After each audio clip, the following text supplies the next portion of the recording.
ఏమిటలా ఉన్నావు? ఒంట్లో బాగుండలేదా? ఏం లేదండి, కొంచెం నీరసంగా ఉంది. పోనీ ఈరోజు సెలవు పెట్టరాదు? అక్కర్లేదండి, అదే తగ్గుతుంది. ఏమండి, సాయంత్రం ఆఫీస్ నుంచి వచ్చేటప్పుడు ఆ మాత్రలు తెచ్చి పెడతారా? ఏం మాత్రలు? ఆ రోజు తెచ్చిచ్చారే అవే. మాలతి, మళ్ళీ వాటి అవసరం వచ్చిందండి. మాలతి, ఆ రోజు నేను చేసిన పనికి చాలా సిగ్గుపడుతున్నాను. పెళ్ళైన ప్రతి వాళ్ళకి బిడ్డలు కావాలని ఉంటుంది. అందులో తొలిచూలు బిడ్డ మీద తల్లికుండే ఆశ నాకు తెలుసు. అయినా ఆ రోజు అలా ప్రవర్తించానంటే కేవలం మన బాధ్యతలు. ఇక మీదట మనకెన్ని ఇబ్బందులు వచ్చినా సరే, ఏమైనా సరే, అలాంటి పని మాత్రం చేయదలుచుకోలేదు. మాలతి, ప్లీజ్, జరిగిన దానికి నన్ను క్షమించు. మాలతి, ఇలా మన శారదా నీళ్ళు వస్తుందట. ఏంటి? నీ కోడలు చలిగా పోతుంది. సర్లే, నీ పెళ్లి నీళ్లు పోసుకుందట్రా. అప్పుడేనా? అప్పుడే ఏమిట్రా, పెళ్ళై 2 నెలలు అవుతుంటే. ఇది కొత్తగా చేయించుకున్నావా? చేయించుకోలేదమ్మా, మా ఆయన సింగపూర్ నుంచి తీసుకొచ్చారు. చాలా బాగుంది. సింగపూర్ మొత్తానికి ఇది ఒక్కటే ఉందిట. మా ఆయన కాబట్టి తీసుకొచ్చారు.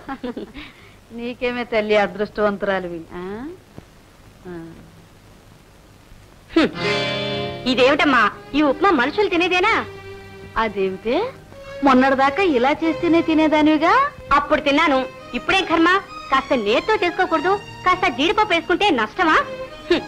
మరీ గతి లేనట్టు అన్నయ్య సంపాదిస్తున్నాడు, వదిన సంపాదిస్తుంది. అదంతా ఏం చేస్తున్నారు? పెట్లో పెట్టి దాచుకుంటున్నారా? నేను కాబట్టి వాసనైనా చూశాను. మా ఆడబిడ్డ అయితే వాసన చూడగానే కుక్కలు పారిస్తుంది. అదేమిటో గాని అమ్మా, వాళ్ళింటి కుక్కలు కూడా రుచి లేకపోతే తినవు. అంతేనమ్మా, తినమరిగిన కుక్కలు కాదు. ఇదిగమ్మా. ఇదేమిటి? కాఫీ. కాఫీయా? నాకొద్దు. అదేమే? కాఫీ తాగితే కడుపులో ఉన్న బిడ్డ నల్లగా పుడుతుందిట. అందుకని ఆపిల్ రసం, బత్తాయి రసం తప్ప ఏమీ తాగద్దండి మా ఆడబిడ్డ. వద్దు, తీసుకెళ్ళు. వదినా, ఇది కూడా తీసుకెళ్ళు. అమ్మా, మొన్న పెళ్లికి మా ఆడబిడ్డ వాళ్ళకి నేత చీరలు పెట్టేవంట. కోపం వచ్చి వాళ్ళు పని మనిషికి పారేశారే. అందుకని నా సీమంతం అప్పుడు వాళ్ళందరికీ పట్టు చీరలు పెట్టాలి. అన్నట్టు సీమంతం ఎప్పుడు చేస్తారే? ఇంకా ఏం అనుకోలేదమ్మా, మీ అన్నయ్య వచ్చాక మాట్లాడితేమిటి? చేయరా? ఎందుకు చేయమమ్మా? చేస్తాం. చేస్తాం కాదు, చాలా గ్రాండ్ గా చెయ్యాలి. మా ఆడబిడ్డలకు వాళ్ళు చేసినట్టు చేయాలి. పిసిని గుట్టు తను చేసేవో నాకొద్దు. మానే వస్తున్నాడు అన్నయ్య. ఏమ్మా శారదా, ఎంతసేపు అయింది వచ్చి? ఇప్పుడే. ఒంట్లో బాగుందా? నాకే, ఆయన పొద్దుట సాయంకాలం డాక్టర్ని తీసుకొచ్చి చూపిస్తున్నారు. 3 పూట్ల యాపిల్ రసం, బత్తాయి రసం ఇస్తున్నారు. స్పెషల్ గా బాంబే నుంచి ద్రాక్ష కూడా తెప్పించారు. ఆ ద్రాక్ష ఎవ్వరికీ దొరకదంట. నిజంగా నా అదృష్టం అనుకో అలాంటి సంబంధం దొరకడం. ఆ రోజు చెయ్యను అన్నావే, నేనేమైపోయేదాన్ని? అరే అబ్బాయి, నువ్వు వెళ్ళి పంతులు గారితో మాట్లాడి మంచి ముహూర్తం పెట్టించుకురా. దేనికమ్మా? దేనికంటావేమిట్రా, శ్రాద్ధకు సీమంతం చెయ్యు. అదేమిట్రా, తొలిచూరు కానుపు నలుగురిని పిలిచి పేరంటం చేయకపోతే అందరూ ఏమనుకుంటారు? పైగా తల్లికి, పిల్లకి, పుట్టింటి వారికి అందరికీ మంచిదయ్యా. నిజమేనమ్మా, కానీ నీకు తెలియందే ఉంది. అదే అదే నా విషయం వచ్చేసరికి ఏడుపు, నాకు పెట్టాలనుకునేసరికి ఏడుపు. అప్పుడేంది మా ఆడబిడ్డ, వాళ్ళేం చేస్తారు సీమంతం అని? ఏ, మీ ఇద్దరు సంపాదించడం లేదా? అదంతా ఏం చేస్తున్నారు? దాచుకుంటున్నారా? దాచుకోవటం లేదమ్మా, నీ పెళ్లికి చేసిన అప్పులే ఎప్పటికి తీరుతాయో తెలియకుండా ఉంది. అంటే నా పెళ్లి చేసినందుకు మీరు గుళ్ళైపోయారా? అక్కర్లేదు, సీమంతం అక్కర్లేదు, గీమంతం అక్కర్లేదు. నేను మీ ఇంటికి రానక్కర్లేదు, మీరు నా ఇంటికి రానక్కర్లేదు. అమ్మా శారదా. శారదా, ఏమిటమ్మా, మొన్నటి దాకా పిల్లవి, ఇప్పుడు తల్లివి కాబోతున్నావు. ఇంకా తొందరపాటు తగ్గకపోతే ఎలా? అయినా ఆయన ఎవరమ్మా నీ సీమంతం చేయకపోవడానికి? నేను జరిపిస్తాను, సరేనా? చాలా గ్రాండ్ గా చేయాలి. మంగళమనరే జయ మంగళమనరే, శుభ మంగళమనరే జయ మంగళమనరే. ముత్యాల హారతి గౌరికివ్వరే, శ్రీ గౌరికివ్వరే. మంగళమనరే జయ మంగళమనరే శుభ మంగళమనరే జయ మంగళమనరే. అక్క అక్క అక్క అక్క ఏమిట్రా? నాకు తెలుసులే పాస్ అయ్యా. మామూలుగా పాస్ కావడం కాదక్క, ఫస్ట్ క్లాస్. అమ్మా ఫస్ట్ క్లాస్. అక్క మరి క్లాస్ వస్తే డాక్టర్ చదివిస్తానుగా, క్లాస్ వచ్చిందిగా చదివించక్క. ఏమిట్రా? Doctor MBBS. ఎక్కడి నుంచి తెచ్చి చదివిస్తుందిరా? ఏ ఇల్లు అద్దెకిచ్చారుగా, అక్కు ఉద్యోగం చేస్తోందిగా, ఆ డబ్బంతా ఏం చేస్తున్నారు? రే సుందరం, ఇవన్నీ నీకెందుకురా? నీకు కావాల్సిన చదివేగా, నేను చదివిస్తాను. చదివించగలమంటావా?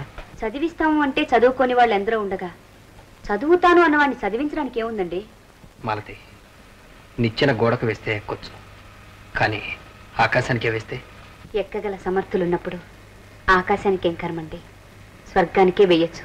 మధ్యలో ఓపిక తగ్గితే త్రిశంకు స్వర్గం అయిపోతుంది. చదివించలేమంటారా? ఆ చదువు లక్షలతో కూడుకున్నది మాలతి, లక్షాధికారులే చదివించాలి. మీరు అనుకున్నట్టు లక్షలేమీ అక్కర్లేదు.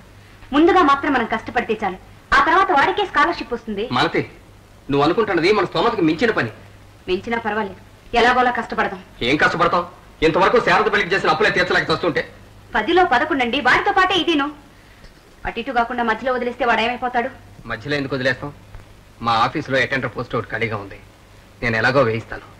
ఆ ఉద్యోగం చేసుకుంటూ రాత్రి కాలేజీలో చదువుకుంటాడు. అటెండరా? ఏ అటెండర్ ఉద్యోగం అంటే అంత హీనం అనుకుంటున్నావా? డిగ్రీ పాస్ అయిన వాడు కూడా ఉద్యోగం కోసం పడిగాపులు కాస్తున్నాడు. మొన్నటిదాకా పనిచేసిన అటెండర్ ప్రైవేట్ గా ఎంఏ కట్టి ఇప్పుడు గజెటెడ్ ఆఫీసర్ అయ్యాడు. అంటే పగలంతా అందరికీ కాఫీలు టిఫిన్ మోసి రాత్రి పూట చదువుకుంటాడా? ఈ వయసులో వాడికి ఉద్యోగం ఏమిటండి? వాడిని చదివించడం నా బాధ్యత. ఏమైనా సరే వాడిని చదివించాలనుకుంటున్నా.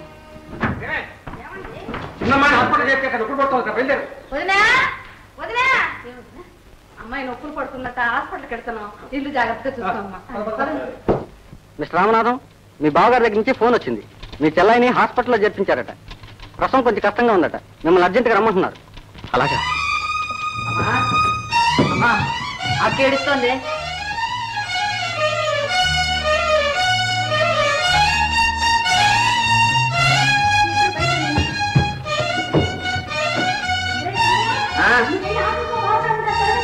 అలాగే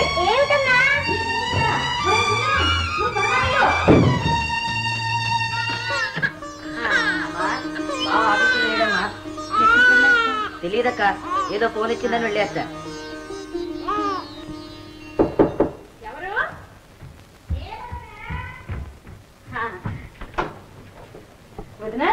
అమ్మాయి ప్రశ్నించింది, ఆడపిల్ల పుట్టింది. అలాగా? కాళ్ళు కడుకుని వెళ్ళరా? అలాగేనమ్మా. శారద ప్రశ్నించింది, మగపిల్లాడు అచ్చు యాపిల్ పండులా ఉన్నాడు. అలాగే వదిన, అమ్మాయి తప్పు పండులా ఉందనుకో. వాడంతా వాళ్ళ నాన్న నోట్లోంచి ఊడిపడ్డాడు. ఇది కూడా వాళ్ళ అమ్మ నోట్లోంచి ఊడిపడింది. ఒడ్డు ఆ పొడుగు దాని కళ్ళు ముక్కు అంతా వాళ్ళ అమ్మే వదిన. వాడు రాజా బిడ్డ వదిన, ఇది మహాంగా ఉంది వదిన.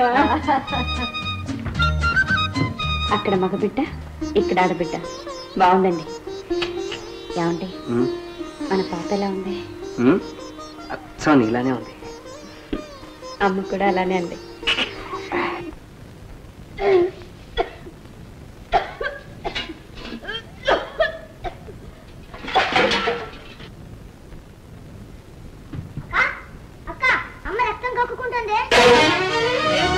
బాగా అయినప్పుడు ఎందుకు రావడం? పడుకోకూడదు.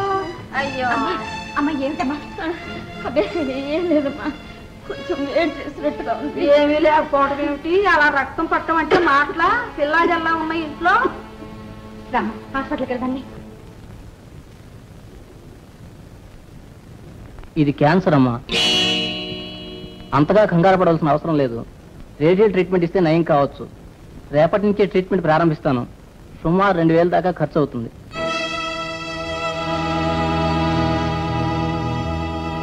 సరేనమ్మా, పిఎఫ్ అప్లికేషన్ ఫారం ఫిలప్ చేసి ఇవ్వండి. డబ్బు వెంటనే వచ్చి ఏర్పాటు చేస్తాను. Thank you sir. ఆ రోజు అవసరం ప్రారంభిస్తే మార్వాడి దగ్గర 2000 అప్పిప్పించాను. మీరు ఇస్తాను అంటారు, వాడు ఊరుకోవద్దు. మీరు ఎప్పుడు ఇస్తారో ఖచ్చితంగా చెప్తే వాడితో చెప్తాను. శారద పెళ్లికి ఒక చోట 3000 అప్పుగా తీసుకొచ్చాం కదా, ఆ బాకీ వెంటనే తీర్చేమని మధ్యవర్తి గోల్ చేస్తున్నాడు. నా ప్రావిడెంట్ ఫండ్ నుంచి 2000 అప్పుగా ఇస్తా ఉన్నారు. నీ ప్రావిడెంట్ ఫండ్ నుంచి కూడా ఒక 1000 రూపాయలు తీసుకొచ్చి ఆ బాకీ వెంటనే తీర్చాను. ఇప్పుడు ఇప్పుడప్పుడే ఇవ్వరండి. ఎందుకని? ఈవేళ ఒక 1000 రూపాయలు తీసుకున్నాను. అమ్మని హాస్పిటల్లో చేర్పించాను. రేడియం ట్రీట్మెంట్ అది చేయించాలన్నారు డాక్టర్ గారు.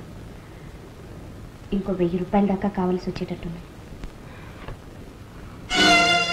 ఏమండి?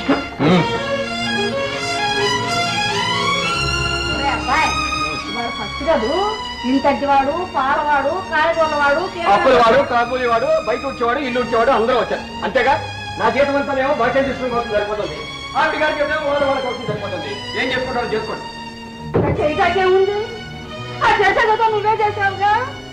నువ్వు చేసిన దానికి మేమందరం అవస్థ పడుతున్నాం. అవునా? నీకు మేము కావాల్సింది. చస్తావులే.